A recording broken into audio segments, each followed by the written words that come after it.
Welcome to This Week in Obstetrics and Gynecology. This week we're covering 10 notable papers spanning critical developments in maternal-fetal medicine, advances in gynecologic surgery and imaging, and new insights in reproductive endocrinology. Let's dive in.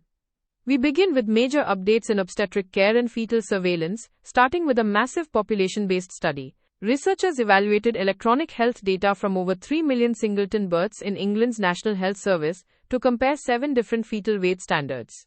They found that unadjustable one-size-fits-all growth charts such as the Hadlock or Intergrowth 21st standards failed to reflect the wide ethnic and demographic diversity of the modern obstetric population. For example, the rate of babies classified as small for gestational age varied dramatically from about 5.5% using the Intergrowth standard to nearly 19% using the Fetal Medicine Foundation chart.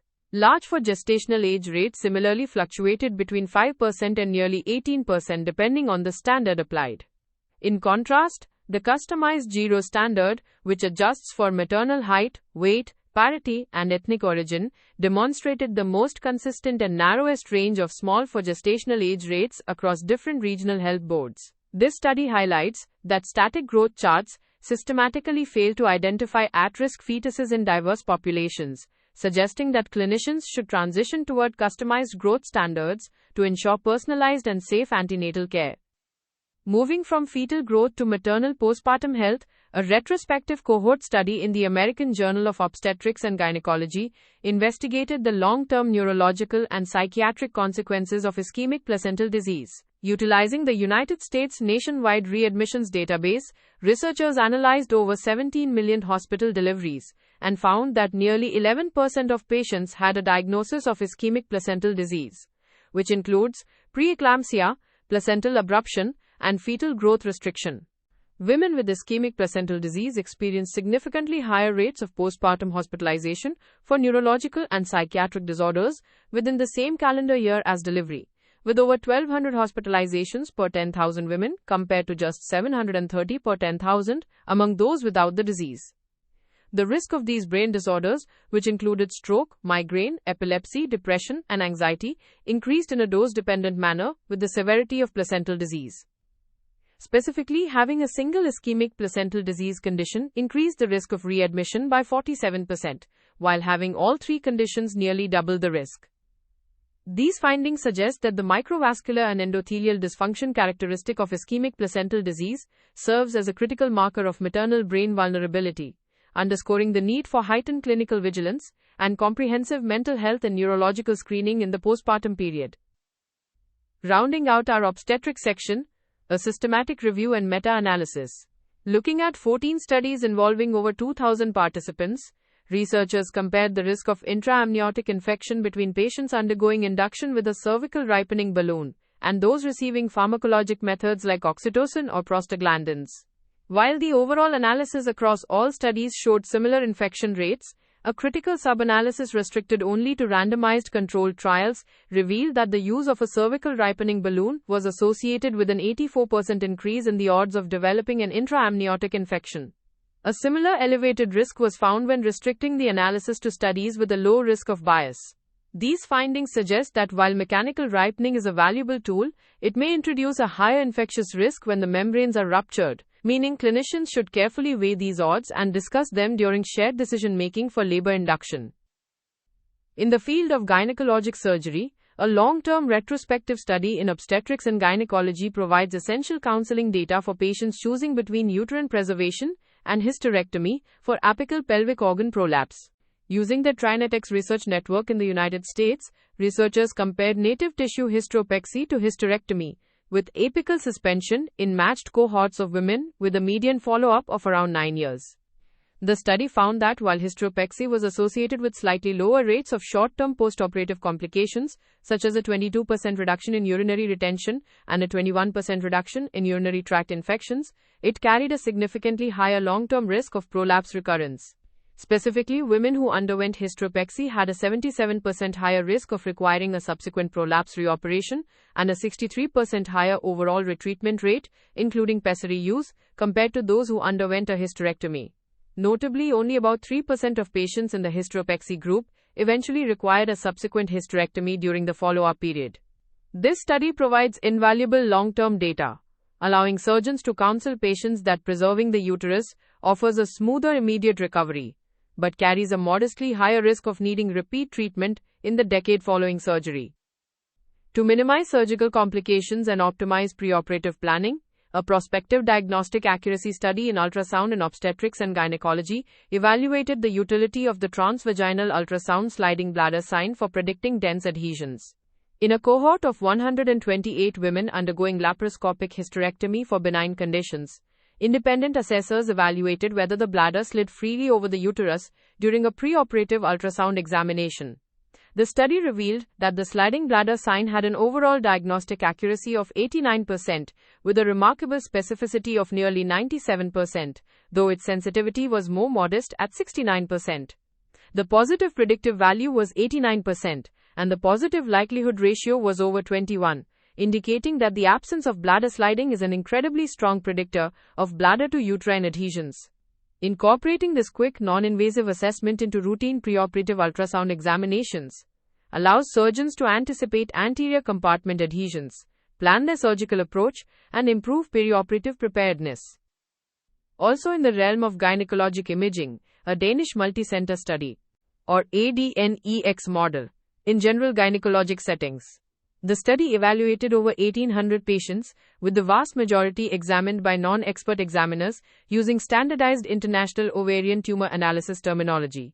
The ADNEX model demonstrated outstanding diagnostic performance, achieving an area under the curve of 0.93 when including serum CA-125 and 0.92 without it, which was significantly superior to the traditional risk of malignancy index. Crucially, the model performed exceptionally well in detecting early-stage ovarian malignancies, achieving an area under the curve of 0.90 without CA-125. At a conservative 5% risk threshold, the ADNEX model without CA-125 successfully identified over 84% of early-stage malignancies, with a specificity of nearly 82%.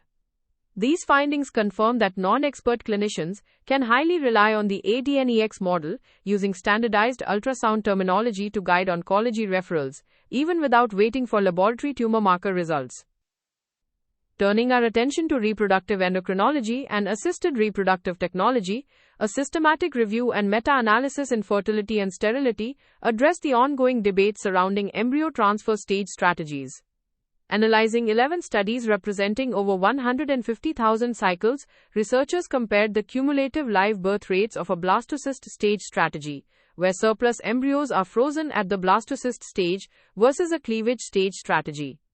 While the primary analysis of randomized trials suggested a borderline benefit for the blastocyst strategy, a rigorous post-hoc sensitivity analysis revealed no statistically significant difference in cumulative live birth rates between the two approaches. Similarly, observational studies showed comparable success rates. However, a subgroup analysis of trials where patients underwent fewer than 2 embryo transfers did show a 14% increase in cumulative live birth rates with the blastocyst stage strategy.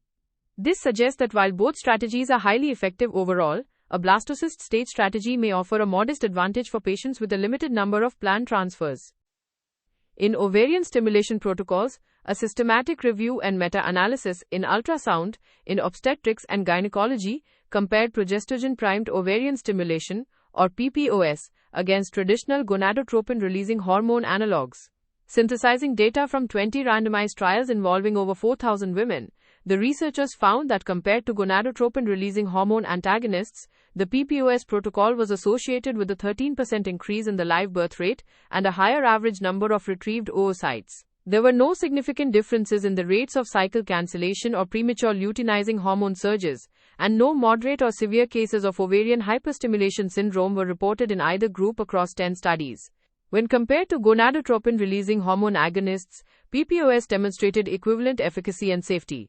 These findings support PPOS as a highly effective, safe, and patient-friendly alternative to antagonist protocols, particularly in freeze-all cycles where fresh embryo transfer is not intended.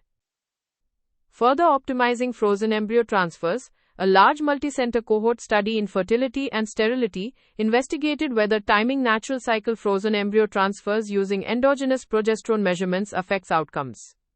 Analyzing over 26,000 cycles in the United States, researchers compared a protocol where embryo transfer was performed exactly 2 days after serum progesterone reached 5 nanograms per milliliter or higher against true natural, modified natural, and programmed protocols. The study found that the live birth rate in the progesterone-guided group was 50% compared to 47% in the programmed group, representing no statistically significant difference. Rates of clinical pregnancy, biochemical pregnancy, and pregnancy loss were also comparable across all endometrial preparation protocols. This timing strategy provides a highly reliable and flexible clinical alternative, allowing providers to salvage natural cycles that might otherwise be cancelled due to a missed luteinizing hormone surge. Finally, as glucagon-like peptide-1 receptor agonists become increasingly common, a pharmacovigilance study in obstetrics and gynecology highlights important reproductive side effects that clinicians must be aware of. Utilizing the Food and Drug Administration Adverse Event Reporting System database through March 2026, researchers conducted a retrospective cohort study of female patients, aged 12 to 55. They found that semaglutide was associated with a broad safety signal for menstrual irregularities, including heavy menstrual bleeding, intermenstrual bleeding, menstrual clots, oligomenorrhea, and anovulatory cycles. Tirzepatide also generated significant signals for intermenstrual bleeding and menstrual clots, while liraglutide showed no such associations. These findings suggest that these medications have complex pleiotropic effects on menstrual physiology, and clinicians should actively include menstrual health counseling when prescribing or managing patients on these agents.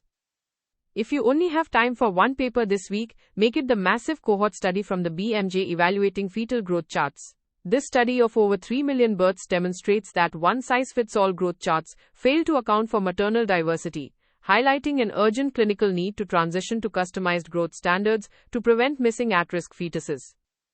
Here are the key takeaways from this week in obstetrics and gynecology. First, unadjustable fetal growth charts are highly unreliable across diverse populations, and transitioning to customized growth standards like GROW is essential to accurately identify small and large for gestational age fetuses. Second, ischemic placental disease is a strong sentinel marker for maternal brain vulnerability, significantly increasing the risk of postpartum readmission for both neurological and psychiatric disorders within the year following delivery.